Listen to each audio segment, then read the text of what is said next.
দল পেলেও নিরাপত্তা ইস্যুতে মুস্তাফিজুর রহমানকে আইপিএল থেকে বাদ দেয় ভারতীয় ক্রিকেট বোর্ড। যে ঘটনার বাটারফ্লাই ইফেক্টে বড় ধরনের আর্থিক ক্ষতির সংখ্যায় আইসিসি।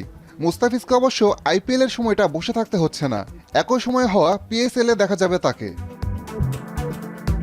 মুস্তাফিজুর রহমানকে সরাসরি চুক্তিতে দলে নিয়েছে পাকিস্তান সুপার লিগের দল লাহোর কালান্দার্স। সামাজিক মাধ্যমে বিষয়টি নিশ্চিত করেছে ফ্র্যাঞ্চাইজিটি।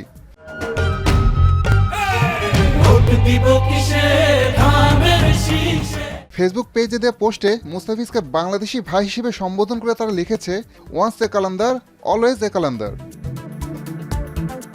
বাংলাদেশের এই ফাস্ট বোলারের সঙ্গে 6,44,00,000 পাকিস্তানি রুপি চুক্তি করেছে লাহোর, বাংলাদেশি মুদ্রায় যা 2,81,00,000 টাকারও বেশি। এর আগে 2016 ও 2018 সালেও তাকে দলে নিয়েছিল কালান্দার্স। এর আগে 10টি আসরে ড্রাফটের মাধ্যমে খেলোয়াড় কিনেছে পিএসএল এর ফ্র্যাঞ্চাইজিগুলো, তবে এবারই প্রথম নিলামের মাধ্যমে খেলোয়াড় কেনা হবে। আগামী 11 ফেব্রুয়ারি অনুষ্ঠিত হবে এবারের নিলাম। তার আগেই অবশ্য দল পেলেন মুস্তাফিজ।